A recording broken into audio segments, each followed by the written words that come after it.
예.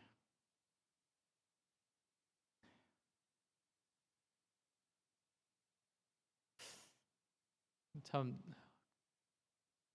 더운 날이 될수록 우리 여성들님들의 음식 준비는 더 빛을 발하는 것 같습니다. 예.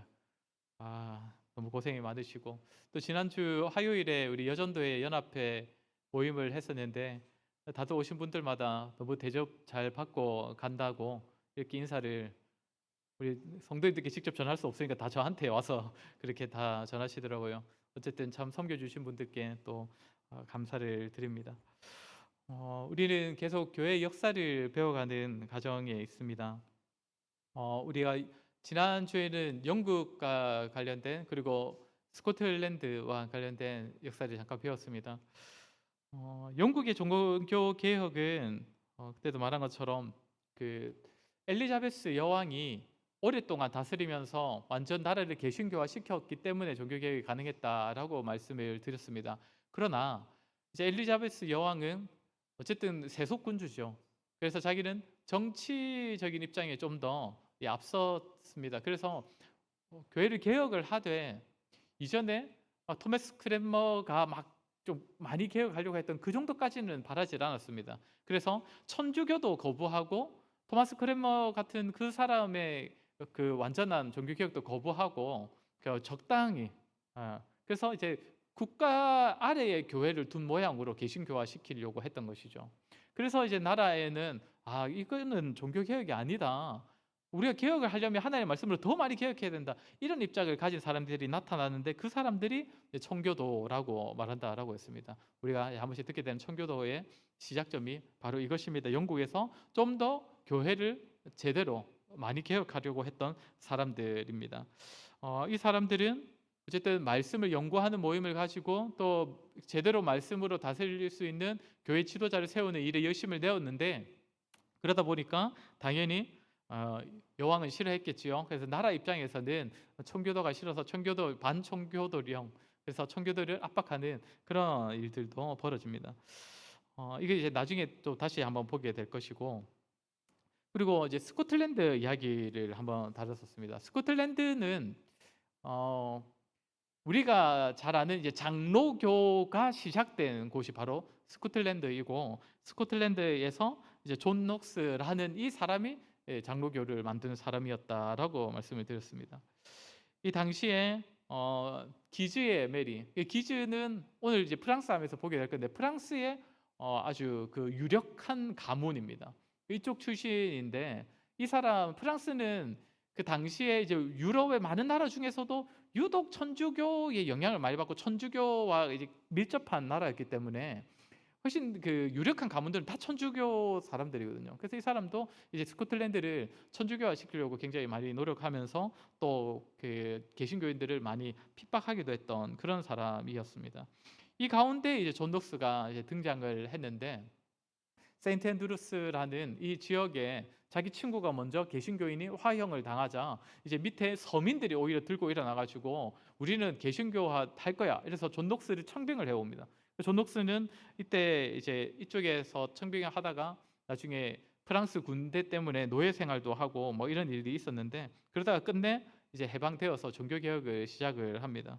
그러면서 이제 이 사람이 했던 많은 일 중에 가장 잘한 것이 이제 장로교 정치 체계를 만든 것이죠. 이 사람이 볼 때는 어쨌든 가장 성경적인 정치 체계가 바로 장로교 정치 체계다. 그렇게 보았던 것입니다. 이러면서 이제 제가 지난주에 이 당시에 영국 교회에 존재하게 된 세 가지 형태의 교회의 모습을 말씀을 드렸습니다. 먼저는 국교파, 그러니까 나라 아래에 있는 그 교회 모습. 이거는 이제 사실 천주교의 형태와 거의 똑같은 것입니다. 사제들이 다 신분이 있는 것이죠.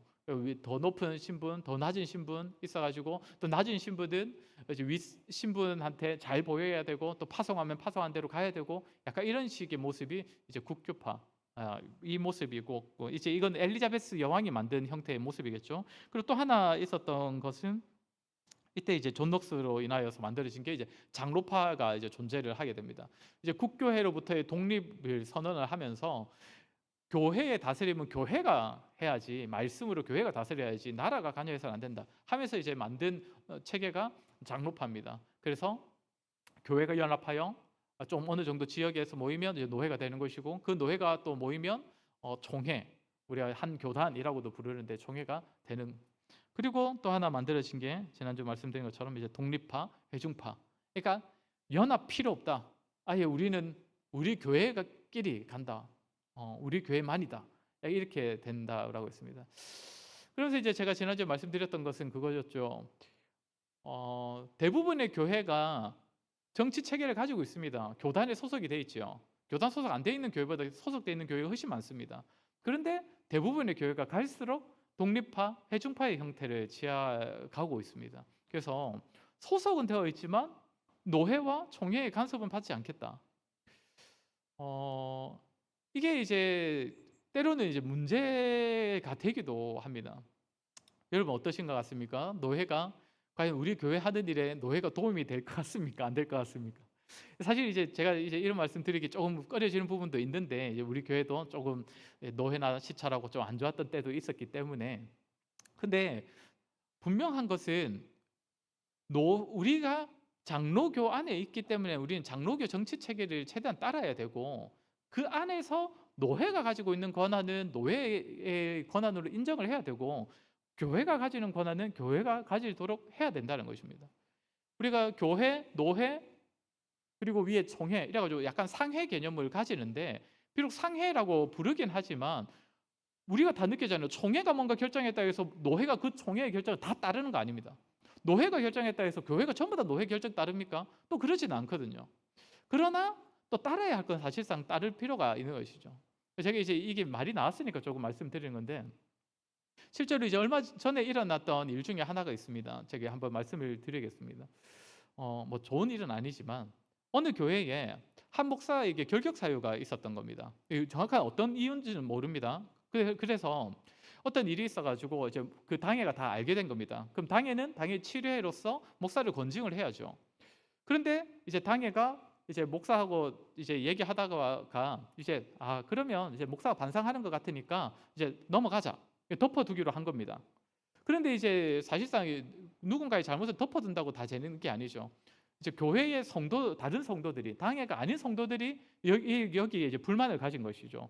왜 목사가 잘못했으면 우리가 뭐 쫓아내라는 것까지는 아니지만 공개적으로 사과하고 벌을 받아라. 근데 이제 당회가 우리 안 하기로 했다 이래버리니까 이 밑에 있던 사람들이 노회로 바로 고발을 해버린 겁니다.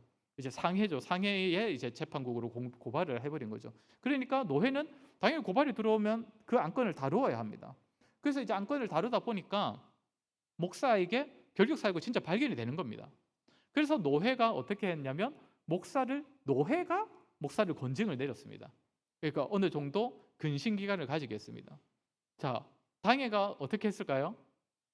그 노회의 결정을 받아들였을까요? 안 받아들인 겁니다. 당회가. 아니 우리가 덮어두기로 했는데 노회가 뭐라고 다시 이걸 끄자마자 해서 벌을 내리느냐 이래버리는 거죠. 그러면서 이제 당회가 어떤 결정을 내려냐면 목사한테 가가지고 우리 교단 탈퇴합시다 라고 된 겁니다. 그래서 이제 우리는 교단 탈퇴할 테니까 그러면 노회의 벌 안 받아도 되지 이렇게 된 것이죠. 그래서 지금 이제 아직까지 확실히 결정은 안 났는데 지금 그 상태에 있는 걸로 알고 있습니다.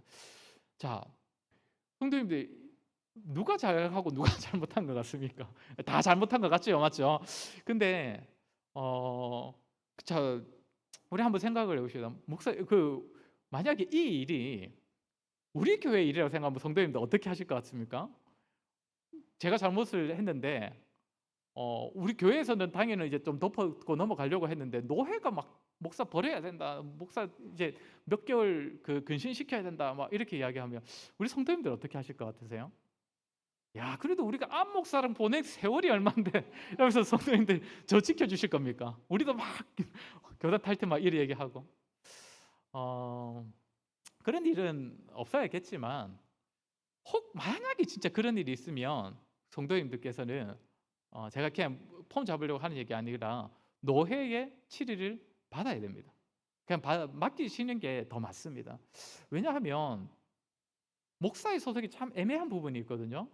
목사는 담임 목사로 불릴 때 그 담임이라는 말이 우리 교회가 이제 우리 목사를 우리 교회를 맡기기로 했어, 담임시키기로 했어가 아니고 아시겠지만 제가 이제 우리 교회 올 때 전임 목사로 처음에 담임을 하다가 나중에 위임 목사로 담임을 했는데 두 번 다 투표를 했죠. 근데 투표를 하고 나서 자 이제 우리 찬성했으니까 이제 우리 담임이야. 안세홍이 우리 담임이야. 이렇게 됐습니까?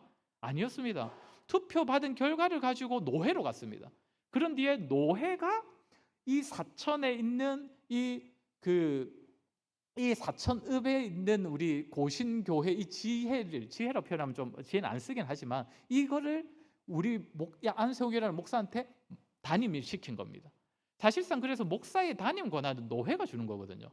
교회가 우리끼리 모시자가 아닙니다. 이게 이제 장로교 정치 형태입니다.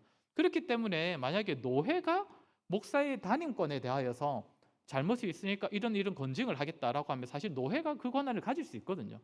이제 성도님들이 좀 섭섭할 수는 있죠. 아니 우리가 덮어주려고 하는데 왜 노회가 이래라 저래라 하느냐. 그럴 때는 만약에 그런 일이 생기면 그냥 아이고 이게 그냥 안 목사 좀 휴가 간다 생각하고 그냥 다 우리 성도님들이 그냥 받아들이시면 됩니다. 노회가 만약에 그러냐.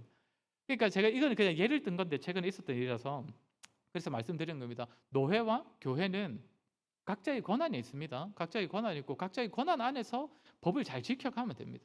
그리고 최대한 소통을 많이 하고 아까 그 일도 사실상 교회가 교회 안에서 먼저 소통이 잘 되었으면 그 일은 벌어지지 않았을 건데 그래서 제가 좀 말씀을 드립니다. 우리 교회는 사실 이제 고신교회에 온 지가 이제 10년 그래도 훌쩍 넘어갔는데 사실 고신 출신이 아니다 보니까 뭔가 연합회 활동은 조금은 약간 좀 소극적인 것 같습니다. 그래서 때로는 좀 연합회 활동도 기회가 되시면 이번 주에 여전도회가 왔었는데 그 다음에는 다른 교회 할 때도 좀 참석도 해보시고 또 남자 성도님들은 그 집사연합회는 없더라고요. 보니까 이게 장로연합회는 있는데 장로님들 두 분 지금 이렇게 세 분밖에 안 계셔가지고 이렇게 좀 가시기도 하고 그러면서 좀 노회라는 개념 계속 시간이 좀 길어지지만 사실 성경에서는 지역 교회를 다 말하지 않습니까? 고린도 교회에 편지 보내고 데살로니가 교회에 편지를 보내고 그렇게 합니다.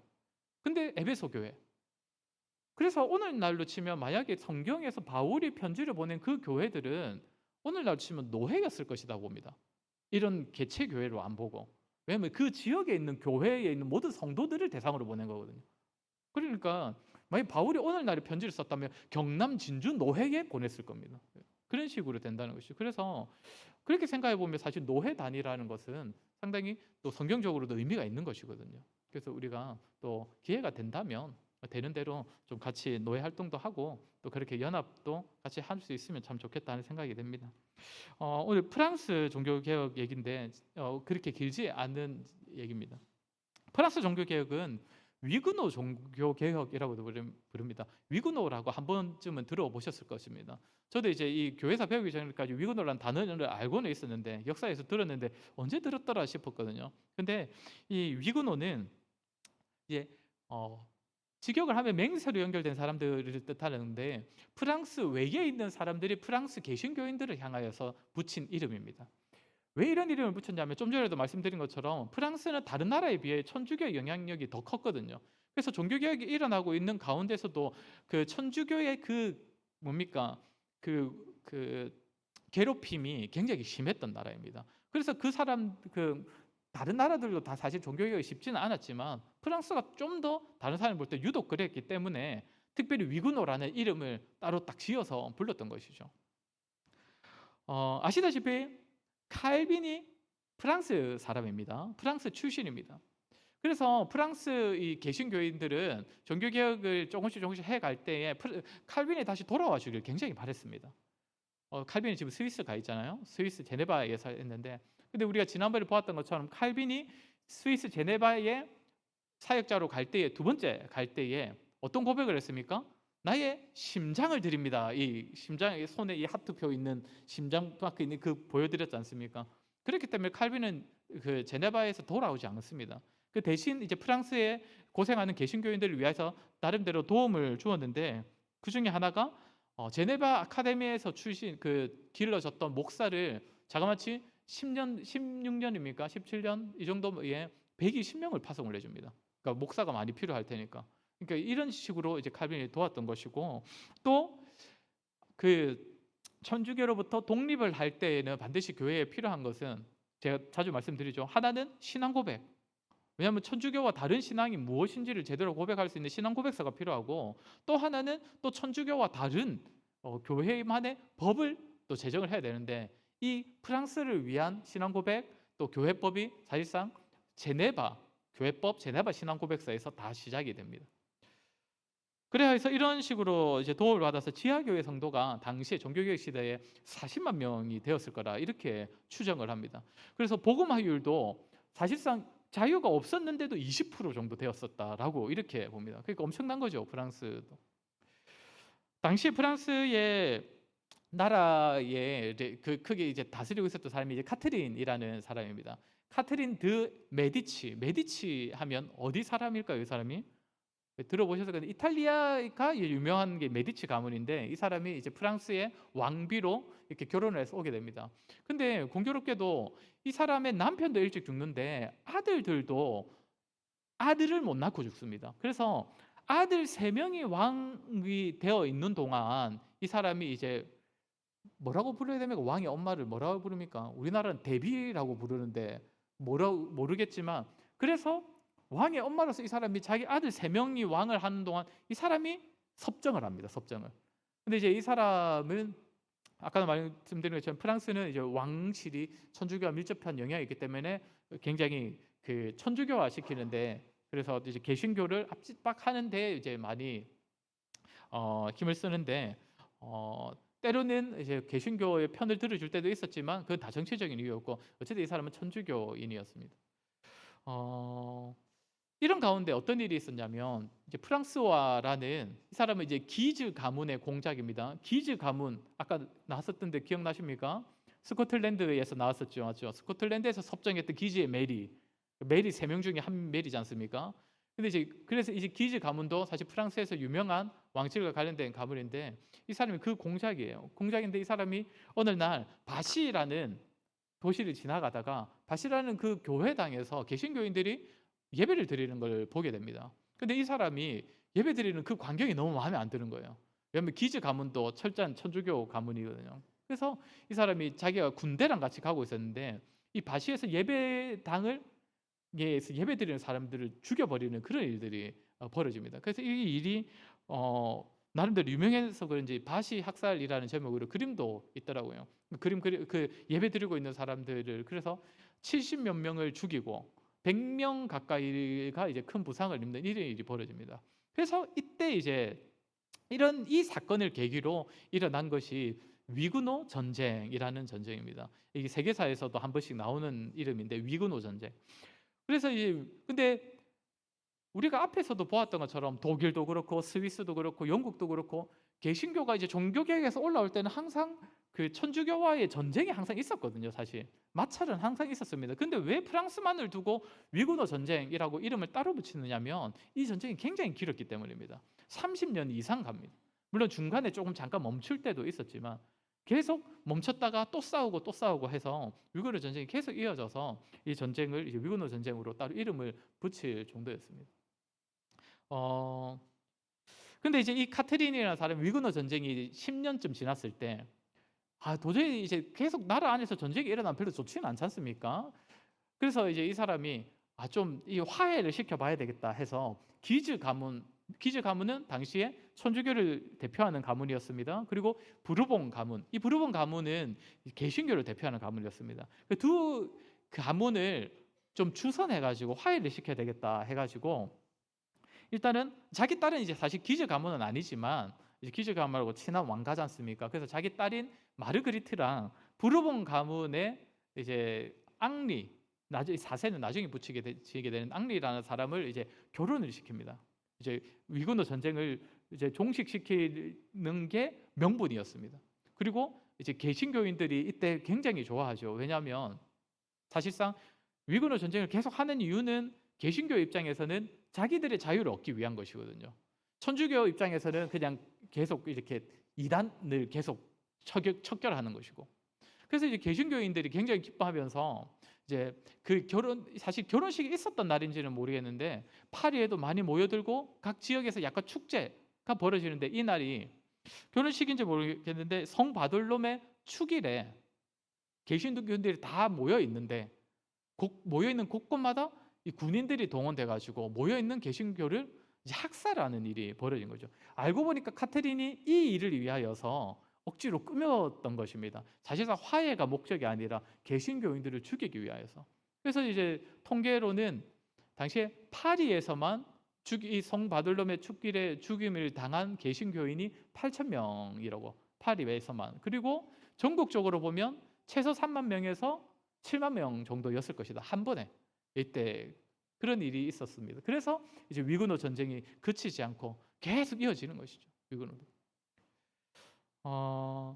이런 가운데 어떤 일이 있냐면, 이 위그노 전쟁이 계속 이어지고 있는 가운데 아까 말했던 이 카트린이 이제 죽는데, 카트린은 사실상 그 왕은 아니었지 않습니까? 섭정을 하고 있지만, 근데 카테린도 죽는데 카테린 아들들도 다 아들이 없이 죽게 되는 겁니다. 아까 말한 것처럼 3명이 다. 근데 이제 카테린도 때마침 딱 죽게 되니까 이제 왕이 될 남자가 다 사라져 버리는 것이죠. 그래서 왕이 누가 되냐면 아까 말했던 앙리, 저 사람이 이제 왕이 될 수밖에 없는 것이죠. 근데 앙리는 어디 출신이라고 했습니까? 부르본 가문, 즉 개신교를 대표하는 부르본 가문 출신이라고 했지 않습니까? 근데 이 사람이 왕이 되어 버린 거예요. 프랑스의 왕이. 그래서 이제 그 사람들이 조건을 겁니다. 다른 사람들이 당신이 천주교를 개종을 하면 우리가 당신을 왕으로 추대하겠다. 그래서 앙리가 그래? 그럼 나 천주교를 개종할래 해서 일단 왕이 됩니다. 그런데 이 사람의 출신이 아무래도 개신교인이다 보니까 이 이후로는 개신교인들이 상당히 많은 자유를 얻게 됩니다. 그러다가 왕이 된 지 한 10년쯤 됐을 때 들어보셨을지 모르겠는데 낭트 칙령을 내립니다. 낭트 칙령을 내려서 이 칙령의 내용은 다른 게 아니라 개신교인들도 이제 공개적으로 자유롭게 예배를 드릴 수 있게 하겠다. 이렇게 이제 선언을 하게 되는 거죠. 자, 이렇게 다른 나라면 이제 이렇게 끝이 나면서 이렇게 해서 종교 개혁이 이루어졌습니다라고 이제 끝이 나야 되는데 프랑스는 여기서 끝이 아닙니다. 이제 뭐 조금밖에 안 남았는데 100여 년 가까이 한 90년쯤 지나서 루이 14세가 다시 왕이 되는데 이때 루이 14세가 다시 낭트 칙령을 다시 폐지를 시켜버립니다. 그러니까 개신교인들의 자유를 얻지 못하도록 다시 이제 다시 천주교를 국교로 시키면서 개신교 예배를 못 드리게 만들어 버리는 것이죠. 그런데 이제 이 이야기를 하는 이유가 무엇이냐면 이제 그 전까지의 위그노들하고는 어쨌든 세대가 좀 많이 지났지만 이번에 이제 위그노들이 어떻게 하냐면 다른 나라로 많이들 떠나버립니다. 이때 이제 더 이상 이제 못 견뎌가지고. 근데 이때 이제 그 사람들이 안타까워하는 거는 이때 이 위그노들 중에 굉장히 똑똑한 사람도 많았고 또 부자들도 많았고 그래서 이제 이 난트 칙령 폐지가 나라에도 끼친 영향이 굉장히 크다라고 이렇게 알려집니다. 어쨌든 부자들도 다 다른 나라 가버리고 똑똑한 사람도 다 다른 나라 가버리고 그래서 이 위그노들이 다른 나라 가가지고 다른 나라의 종교개혁이나 개신교들을 입지를 세우는데 굉장히 많은 역할을 하는 이런 일들이 벌어집니다. 이렇게 볼 때 이제 사람들이 그런 얘기를 합니다. 그럼 프랑스 종교개혁은 거의 실패한 것 아니냐. 아까 이렇게 방금 실패한 것처럼 이제 끝이 나는데 프랑스는 그래서 언제 기독교, 개신교가 종교 자유를 얻게 되냐면 방금 루이 14세로부터 또 100년쯤이 지난 이후에 있는 일이 뭐냐면 이제 우리가 들어본 프랑스 대혁명입니다. 프랑스 대혁명. 사실 프랑스 혁명은 나라 자체가 이제 새로운 시민 사회로 이제 거듭나는 계기인데 그러면서 이제 종교들도 그 전에 이제 국교인 천주교만 권한을 얻다가 이제 다른 종교들도 권한을 얻게 되면서 그때야 비로소 개신교의 종교 자유가 이제 시작이 된 것이죠. 어쨌든 그러면 이제 프랑스의 종교개혁은 실패한 것이냐라고 볼 수도 있는데 어떤 걸 생각해 볼 수 있냐면 사실상 프랑스 출신의 유명한 종교개혁자들이 너무 많습니다. 파렐, 칼빈, 베자 이렇게 다른 나라에서 활동을 했지만 사실 프랑스 출신의 활동가들이 참 많았고 그리고 또 하나는 또 이 프랑스 출신 사람들이 또 다른 나라 가가지고는 오늘날까지 알려지는 시편 찬송 중에 제일 유명한 시편 찬송이 제네바 시편 찬송인데 그 제네바 시편 찬송을 만든 사람들이 다 프랑스인이었다라고 그렇게 알려집니다. 그리고 아까 말씀드린 것처럼 이제 피나나 위그노들이 각지로 흩어져 가지고는 거기서 다른 나라의 종교개혁을 또 힘써 도왔고 그렇게 볼 때 사실상 프랑스는 프랑스 자국의 종교개혁은 다른 나라보다 훨씬 더 뒤처졌지만 그에 비하여서 프랑스가 다른 나라에 끼친 영향은 굉장히 크다 라고 볼 수가 있다라는 것입니다. 자, 어쨌든 우리 오늘 보게 되는 것은 참 위건호들이 여러 가지 또 압제와 또 고난의 상황 가운데서도 참 믿음을 잘 지켰던 그런 모습을 보게 되는데, 그러면서 끝까지 또 하나님의 말씀을 또 지켜내었던 모습들을 보게 됩니다. 참 저와 여러분도 사실 위건호만큼은 아니지만 사실 말씀을 지켜내며 또 말씀대로 살아내는 것은 참 쉽지 않은 삶을 환경을 살아가고 있지만, 그래도 말씀대로 살아가는 것이 때로는 우리의 목숨보다도 우리의 모든 선택보다 더 귀하다는 걸 기억하면서 우리가 말씀대로 살아내시길 힘쓰는 저와 여러분 되시기를 바랍니다.